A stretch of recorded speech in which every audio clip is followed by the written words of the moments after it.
Fala, amigo de Jesus, seja muito bem-vindo aqui. Estamos presentes para ler e meditar o Evangelho de Jesus Cristo, que foi escrito por João, lá no capítulo 7, versículos do 40 até o 53. Vamos começar a leitura. Naquele tempo, ao ouvirem as palavras de Jesus, algumas pessoas da multidão diziam: "Este é verdadeiramente o profeta." Outros diziam: "Ele é o Messias." Mas alguns objetavam: "Porventura o Messias virá da Galileia? Não diz as Escrituras que o Messias será da descendência de Davi e virá de Belém, povoado de onde era Davi?" Assim houve divisão no meio do povo por causa de Jesus. Alguns queriam prendê-lo, mas ninguém pôs as mãos nele. Então os guardas do templo voltaram para os sumos sacerdotes e os fariseus, e estes lhe perguntaram: "Por que não o trouxestes?" Os guardas responderam: "Ninguém jamais falou como este homem." Então os fariseus disseram-lhes: "Também vós vos deixastes enganar? Por acaso algum dos chefes ou dos fariseus acreditou nele? Mas esta gente que não conhece a lei é maldita." Nicodemos, porém, um dos fariseus, aquele que se tinha encontrado com Jesus anteriormente, disse: "Será que a nossa lei julga alguém antes de ouvir e saber o que ele fez?" Eles responderam: "Também tu és galileu, porventura? Vai estudar, e verás que da Galileia não surge profeta." E cada um voltou para a sua casa. Conforme vai se aproximando a paixão de Cristo, nós vamos percebendo que Jesus é a grande causa de divisão entre as pessoas por causa do conhecimento e da interpretação das Escrituras naquela época. Vemos pessoas que diziam que Jesus era um profeta grandioso, outros diziam que ele era o Messias, outros falavam que ele não era o Messias porque acaso viria o Messias da Galileia, sendo que, com base na tradição bíblica das Escrituras, o Messias viria da família de Davi, de Belém.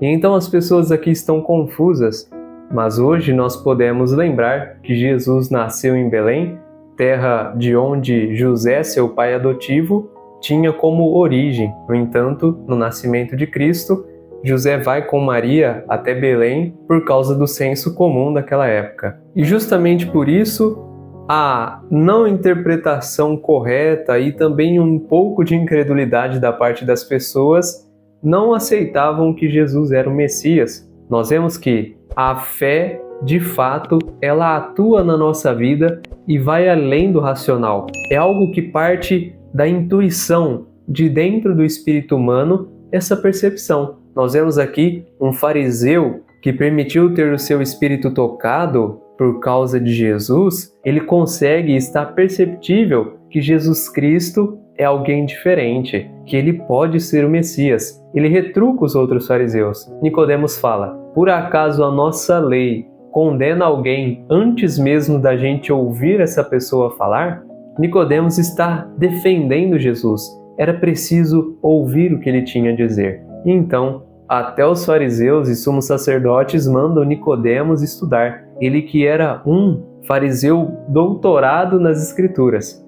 Você viu aqui como que a intenção do coração dos sumos sacerdotes e fariseus já era ruim com Jesus? Queriam tirar ele de cena de vez porque ele estava sendo uma ameaça para o sistema religioso? Então, fica aqui para nós uma grande lição. A vida na fé com Deus depende bastante da nossa fé e da nossa humildade de aceitar coisas que às vezes nós não conseguimos entender racionalmente, mas crendo de fato pela fé que é a verdade. Nós podemos passar aqui toda essa vida sem compreender Deus racionalmente, sem compreender o mistério da pessoa de Jesus, porém só conseguiremos aceitar a verdade da realidade que Deus é por meio da fé.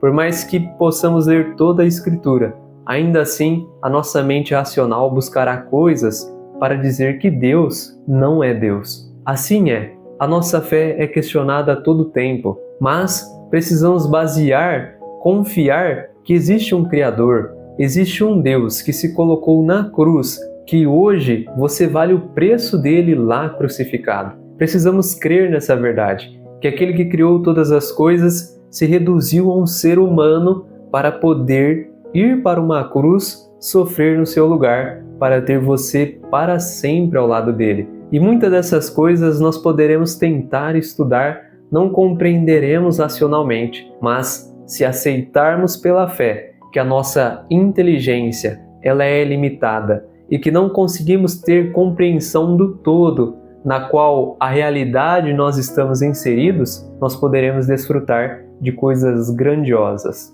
Para finalizar, eu quero fazer você prestar atenção numa coisa muito importante. Você acha mesmo que você consegue absorver toda a realidade que existe à sua volta? Você acha? Você já parou para pensar que existem muitas coisas que a gente não consegue perceber e nós só conseguimos perceber aquilo no qual nós basicamente acreditamos? O que eu quero te dizer? Você só percebe aquilo que você está vivenciando, aquilo que você já teve experiência. Existem muitas coisas que você não sabe que não sabe, porque simplesmente os nossos sentidos, eles são limitados para perceber uma pequena fração da realidade. E Deus está nessa imensa realidade e que grande parte dessa realidade só conseguimos experimentar, vivenciar pela fé. Que possamos então crer em Deus sempre, reconhecendo Jesus como nosso Senhor e Salvador, o Filho de Deus, pela fé, porque essa realidade infinita os nossos sentidos ainda não conseguem compreender.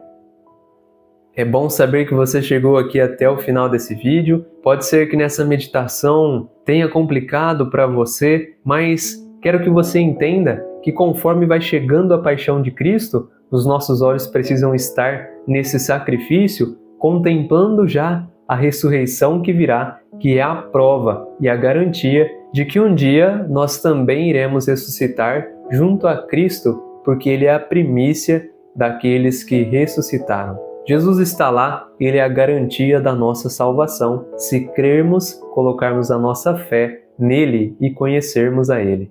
Eu desejo que a graça de Deus te conduza hoje e sempre, ajude você a entender cada vez mais, no limite da nossa compreensão, esse mistério infinito que Deus é. Um forte abraço em você e até mais.